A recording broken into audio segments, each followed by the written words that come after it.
Gente, vejam que a DOT reagiu forte, voltou para dentro do canal de Keltner, superou a mediana e agora travou aqui nessa congestão próxima de 4 dólares. Chegamos a fazer a máxima na madrugada em 4,05 dólares. Agora está 3,98 porque a gente está sentindo a resistência imposta por essa congestão que foi à beira do abismo, né? Que levou a DOT para a mínima em 3,56 no dia 19 de outubro. Há poucos dias atrás. Gente, a DOT, ela tá passando por um período de teste em termos de pressão vendedora, porque os leilões que aconteceram 2 anos atrás, os auctions que acabaram bloqueando centenas de milhões, talvez até mais de 1 bilhão de dólares em DOT, estão sendo liberados agora. Só que essas DOTs que estão sendo liberadas em razão dos primeiros auctions que aconteceram há 2 anos atrás, elas foram compradas, em sua maioria, num preço muito salgado, bem acima da cotação atual. Pode eventualmente haver algum despejo, mas é muito provável que a média de preço de compra dessas DOTs que estão sendo liberadas agora esteja bem acima dos 10, talvez 20 dólares. As DOTs chegou a bater 50 dólares.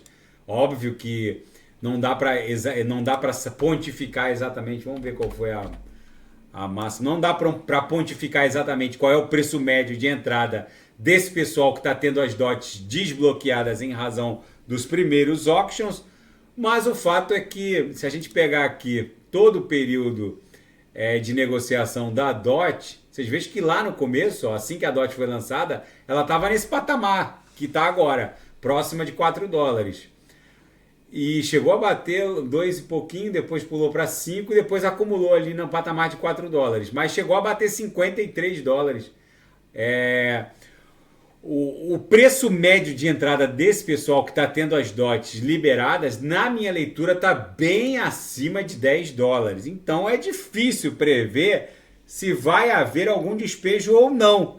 Mas é bem provável que não tenha tanta relevância um eventual despejo, porque obviamente vai haver uma parede de recompra, já que tem muita gente querendo embarcar nessa grande solução de camada zero. E a DOT está muito subavaliada diante dos potenciais desse ecossistema. E considerando que boa parte dessas DOTs que estão sendo desbloqueadas tem o preço médio de entrada bem acima dos 10 dólares, na minha leitura só pode haver algum impacto em termos de parede de venda quando a DOT encostar ali nos 10 dólares. O que, na minha leitura, deve acontecer nos próximos meses. Isso não vai acontecer agora. A DOT ela padece de uma inflação relativamente alta, ela já tem uma natural parede de venda por conta disso. É bem provável que aqui na MM200, na altura de 5 dólares, a gente encontre também um pullback.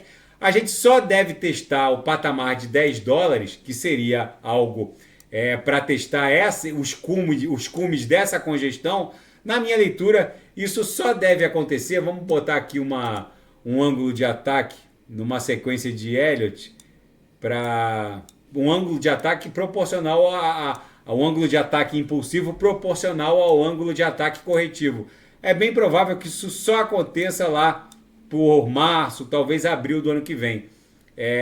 A DOT é naturalmente um pouco mais pesada que as outras altcoins, mas ela vai protagonizar uma pernada de alta que vai surpreender muita gente.